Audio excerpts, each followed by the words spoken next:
सभी विद्यार्थियों को मेरा प्यार भरा नमस्कार। मदर्स डे की सभी विद्यार्थियों को शुभकामनाएं। माँ और आज कक्षा 12 के लिए भूगोल special class doctor Anil Godara ji new Indian senior secondary school के डायरेक्टर सिंगाना के आग्रह पर संचालित की जा रही है। उन्होंने कहा यह टाइम जो है बच्चों के लिए उपयोगी सिद्ध हो, इसलिए कुछ क्लासें बच्चों के लिए रिविजन के रूप में संचालित की जाए। तो देखिएगा, सबसे पहला टॉपिक है आपके लिए मानव व्यवसाय जो यूनिट है, इससे यह टॉपिक 6 अंक का है। इसमें सबसे पहले हम मानव व्यवसाय की बात करेंगे। मानव का मतलब आप जानते हो, मानव, और मानव का अध्ययन किया जाता है मानव भूगोल में। मानव भूगोल का केंद्र बिंदु है मानव।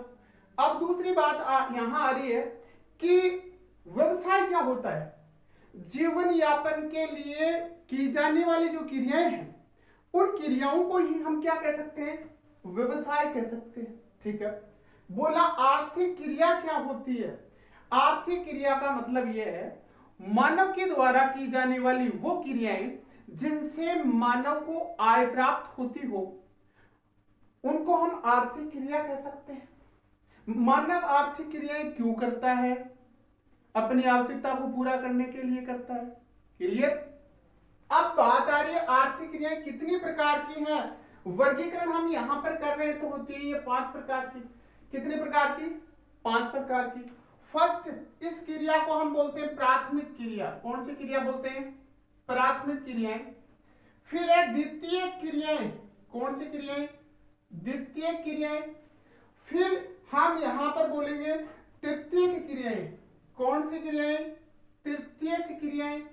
और फिर 4 नंबर पर है, उसको बोलते हैं हम चतुर्थ क्रिया। कौन सी क्रिया? चतुर्थ। और यह है पंचम क्रिया। ये 5 प्रकार के व्यवसाय होते मानव के।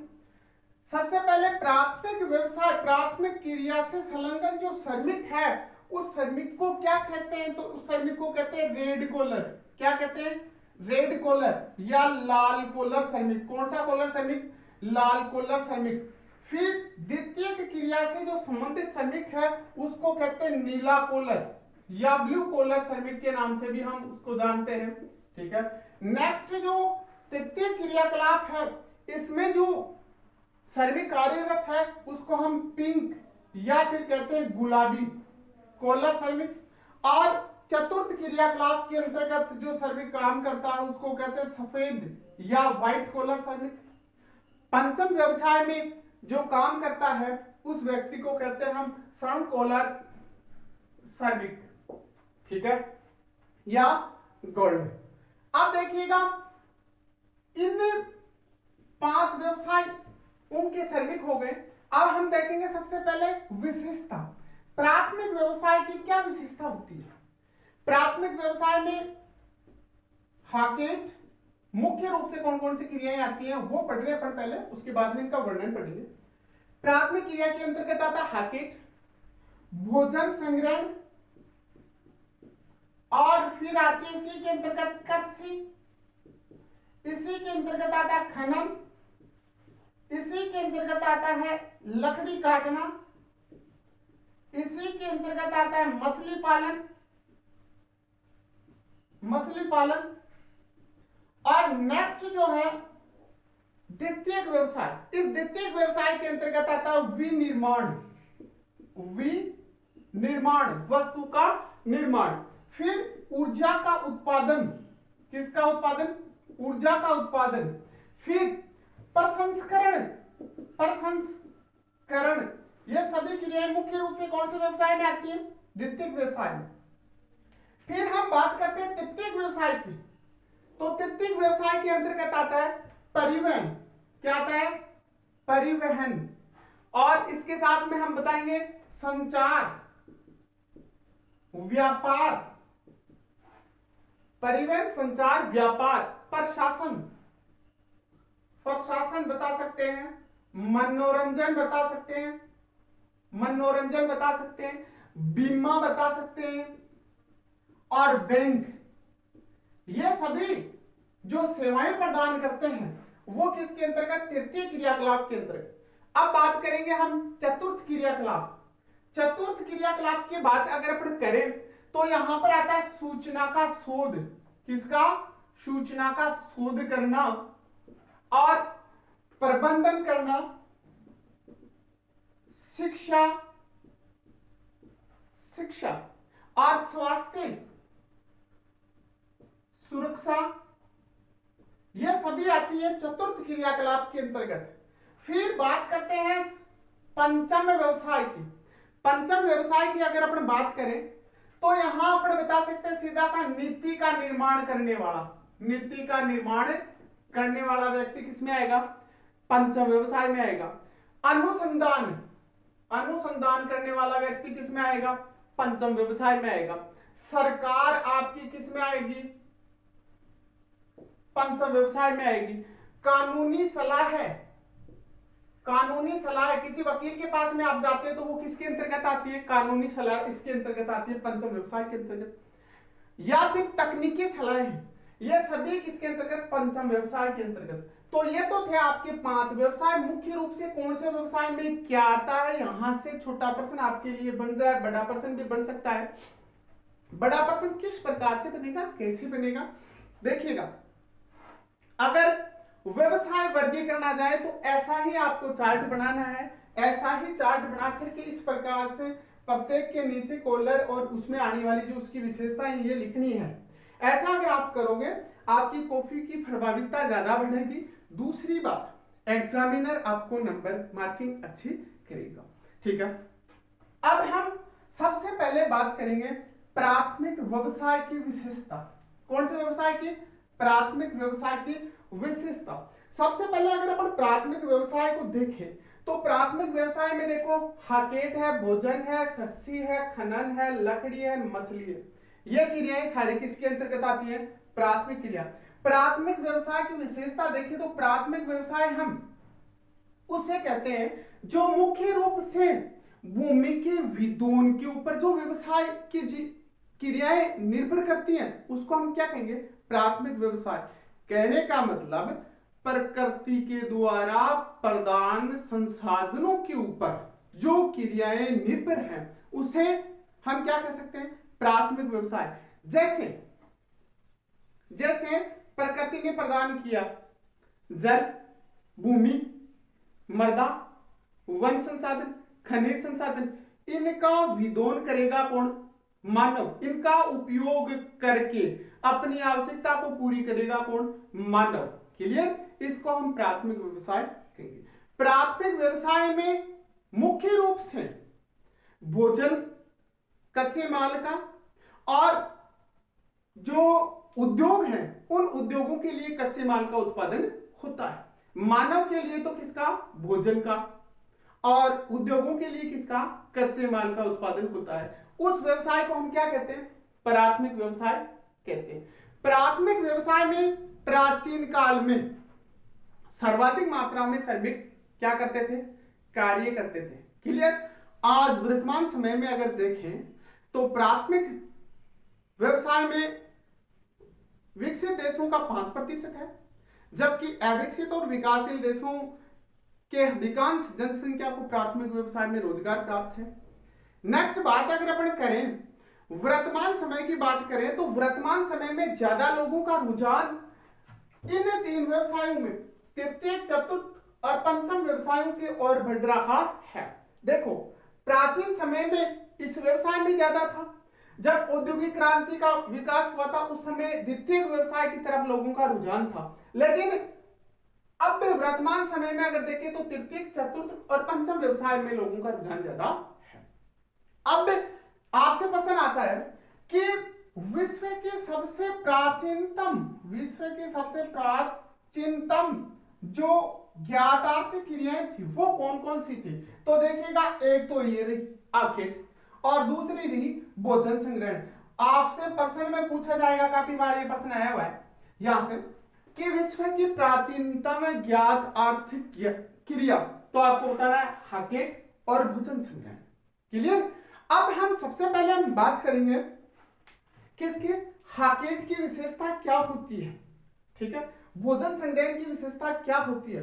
देखिएगा प्रश्न अगर आ जाए, प्राथमिक क्रियाएं आ जाए, द्वितीय क्रियाएं आ जाए, ऐसा ही आपको चार्ट बनाना है। सबसे पहले प्राथमिक क्रिया लिखना है, लिखने के बाद में उसमें श्रमिक लिखना है, रेड कॉलर, उसकी विशेषता लिखनी है। विशेषता में लिखना है कि इसमें हाकेट की जाती है, भोजन संग्रहण, कृषि, खनन, लकड़ी, मछली पालन। इसी प्रकार से डायग्राम आप बनाओगे, डायग्राम का अगर आप उपयोग करोगे आपकी कॉपी की शोभा बढ़ेगी, साथ में एग्जामिनर इससे प्रभावित होगा और आपकी कॉपी में मार्किंग अच्छी करेगा, ठीक है। अब देखिएगा आप सबसे पहले पढ़ोगे हाकेट।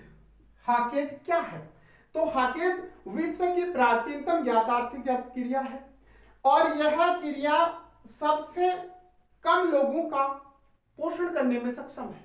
मतलब अगर आप हाकेट कर रहे हैं तो अपन हाकेट के माध्यम से 1 या 2 या 3 लोगों का ही पेट भर सकते हैं। अपन यह सोचे कि हाकेट करके अपन 50 लोगों का पेट पालन पोषण कर सके, संभव नहीं है। दूसरी बात, हाकेट करने के लिए हमारे को किसी प्रकार की शिक्षा की आवश्यकता नहीं है, न किसी प्रकार की पूंजी की जरूरत है और न ही किसी प्रकार के तकनीकी ज्ञान की आवश्यकता है। हम इसको अपने पास में जैसी कंडीशन वैसी कंडीशन में इसको प्रारंभ कर सकते हैं, हाकेट शिकार, ठीक है। तीसरी बात अगर अपन ये करें, हाकेट करने वाले, शिकार करने वाले लोगों का जीवन स्तर बहुत ही निम्न होता है, आप जैसा स्टैंडर्ड शिकार करने वाले लोगों का नहीं होता है, क्लियर। आप देख सकते हो बावड़िया जनजाति है या फिर और घुमखड़ जनजाति वाले जो लोग हैं, उन लोगों को देख सकते हो, उन लोगों के जीवन स्तर से और आपके जीवन स्तर से तुलना कीजिए। अब आप अपनी माँ को, अपने पिता को धन्यवाद दीजिए कि आपको कितना अच्छा स्टैंडर्ड वाला जीवन मिला है, ओके। अब देखिएगा तो जीवन स्तर निम्न होता है। इस क्रिया में मानव हाकेट क्रिया को अपनाते हुए, इस क्रिया में, कौन सी क्रिया में, इस क्रिया में एक क्षेत्र से दूसरे क्षेत्र में भ्रमण करता है, किसके लिए, हाकेट शिकार करने के लिए, और उस शिकार के माध्यम से अपना भोजन, वस्त्र और अपनी छोटी मोटी जो आवश्यकताएं हैं उन आवश्यकताओं को पूरा करता है। अब आप ये सोचे कि हाकेट करके मैं फर्स्ट क्लास वाली अपाची लेकर के आऊं मोटरसाइकिल, वो संभव नहीं है। अपनी छोटी मोटी गौण जो आवश्यकताएं हैं उनको इससे पूरा किया जा सकता है। नेक्स्ट बात यह है, हाकेट विशेष प्रकार के कठोर जलवायु वाले क्षेत्रों में किया जाता है और इस हाकेट में करने वाले जो जनजाति है वो घुमखड़ जीवन व्यतीत करती है। नेक्स्ट ऐसा डायग्राम बनाना है, प्राथमिक क्रिया के अंतर्गत ये चीजें आ रही है, ठीक है। अब यहीं पर लिख लेना है कि ये विश्व की प्राचीनतम आर्थिक क्रिया है, क्लियर। इसकी विशेषता जो मैंने बताई वो विशेषता आपको लिखनी है। फिर हाकेटक के औजार, औजार क्या होते हैं, साधारण औजार होते हैं, साधारण औजार होते हैं, जैसे भाला होता है, तिरपान होती है, इस प्रकार के कुछ स्थानीय जो उनके पास में जो वस्तुएं उपलब्ध होती है उनसे वो औजार बनाते हैं, कहीं बाजार से कोई औजार नहीं लेकर के आते। नेक्स्ट अगर अपन बात करें यहाँ विश्व के प्रमुख हाकेटक क्षेत्र की बात, तो ये कर रहे हैं प्राथमिक क्रियाएं उनके क्षेत्र, तो आपको ऐसे ही कॉपी में लिखना है प्राथमिक व्यवसाय के क्षेत्र या प्राथमिक क्रिया के क्षेत्र। फिर उसमें लिखना है, एक तो ये होता है उच्च अक्षांश के क्षेत्रों में, एक होता है ये निम्न अक्षांशीय क्षेत्रों में। तो निम्न अक्षांश, उच्च अक्षांशीय क्षेत्र को आप बता सकते हैं समशीतोष्ण, समशीतोष्ण कटिबंधीय क्षेत्र में। शीत क्षेत्र के अंतर्गत भी होता है जिसके अंतर्गत 3 क्षेत्र आते हैं, और निम्न अक्षांशीय क्षेत्र उष्ण कटिबंधीय क्षेत्रों में होता है। अब इसके अंतर्गत क्षेत्र कौन कौन से आते हैं, अगर आप उच्च अक्षांशीय क्षेत्र के अंतर्गत देखें, आप समशीतोष्ण कटिबंधीय क्षेत्र के अंतर्गत देखें आप यहाँ पर, तो पेरिज और स्टेपी घास के मैदान वहां पर यह होता है। नेक्स्ट चीन तुल्य जो जलवायु वाले क्षेत्र हैं उसमें यह होता है। पूर्वी संयुक्त राज्य अमेरिका में यह क्षेत्र प्राथमिक व्यवसाय होता है।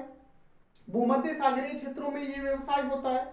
अगर इधर अपन देखें तो यहाँ पर अपने विषुवतीय क्षेत्र आर्द्र वन क्षेत्र जिसके अंतर्गत अमेजन और कांगो बेसिन आता है, उसी के अंतर्गत उष्णकटिबंधीय आर्द्र पूर्वी भारत आता है। फिर इसी के अंतर्गत अगर अपन आगे देखें तो सूडान है, ब्राजील है, उष्णकटिबंधीय इथोपिया है, और मरुस्थलीय क्षेत्रों में जैसे सहारा है, थार का मरुस्थल है, मध्य एशियाई क्षेत्र है, और ऑस्ट्रेलिया है, कालाहारी है। इन क्षेत्रों में प्राथमिक व्यवसाय की क्रियाएं संपन्न होती हैं। अगर शीत कटिबंधीय क्षेत्र के अंतर्गत देखिए अपन तो साइबेरिया, कनाडा और टुंड्रा और ऊंचे पर्वतीय क्षेत्रों में प्राथमिक व्यवसाय की क्रियाएं संपन्न होती है। ये तो आपको ऐसे ही बताना है, अगर कॉफी में आ जाए क्षेत्र पूछ ले तो। वैसे एक दो टॉपिक करवाने के बाद में मैं आपके लिए मैप सिस्टम लेकर के आऊंगा, उसमें ये सारी चीजें मैं आपको मैप में भरना सिखाऊंगा, उस टाइम में और बता दूंगा आपको। अब देखिएगा, विश्व के प्रमुख हाकेट क्षेत्र कनाडा में, उत्तरी साइबेरिया, कालाहारी और मलाया, बोर्नियो और अमेजन, इन क्षेत्रों में निवास करने वाले यहाँ के जो लोग हैं, जनजातियां हैं, वो हाकेट के ऊपर निर्भर है, हाकेट के माध्यम से अपना जीवन यापन का कार्य करते हैं। जैसे अगर आप कनाडा के अंतर्गत देखें तो एस्किमो जनजाति है यहाँ पर क्या करने वाली, हाकेट करने वाली जो है। उत्तरी साइबेरिया के अंतर्गत अगर आप देखते हैं, उत्तरी साइबेरिया के अंतर्गत तो यहाँ पर सेमोइड्स है। कौन सी जनजाति है? सेमोइड, चुपची, तुंग, चकची, याकूत, माइत आदि जो जनजातियां हैं वो उत्तरी साइबेरिया में हाकेटक शिकार का कार्य करती है। उसके बाद में अगर कालाहारी में देखते हैं आप, कालाहारी में यहाँ तो कालाहारी में बुशमैन जनजाति है। नेक्स्ट में मलाया में देखते हैं आप तो यहाँ पर सेमांग और सकाई। और नेक्स्ट आगे अगर अपन देखें बोर्नियो में देखें, बोर्नियो में अगर आप देखते हो तो यहाँ पर पुनान है, और न्यू गिनी में अगर आप देखें तो पापुआन, और अमेजन बेसिन में जियारा और अमेजन बेसिन में जियारो, और दूसरी जनजाति है उसका नाम है यागुआ। ये जनजाति जो है वो क्या करने का काम करती है? हाकेट संग्रह, हाकेट के माध्यम से अपना भोजन प्राप्त करती है, अपना जीवन यापन करती है। अब नेक्स्ट टॉपिक में अपना रहेगा भोजन संग्रह। इससे पहले मैं आपको यह बात बता दूं छोटी सी कि आप जितना पढ़ रहे हैं प्रत्येक टॉपिक की पीडीएफ प्राप्त करने के लिए, नोट्स की पीडीएफ प्राप्त करने के लिए आप टेलीग्राम या व्हाट्सएप जो ग्रुप है उसको ज्वाइन करें, और चैनल को ज्यादा से ज्यादा लाइक, शेयर और सब्सक्राइब करें। जो भी पर्सन आपको समझ में नहीं आ रहा, जो तथ्य है उसको कमेंट बॉक्स में आप कमेंट करके बताएं। जय हिंद।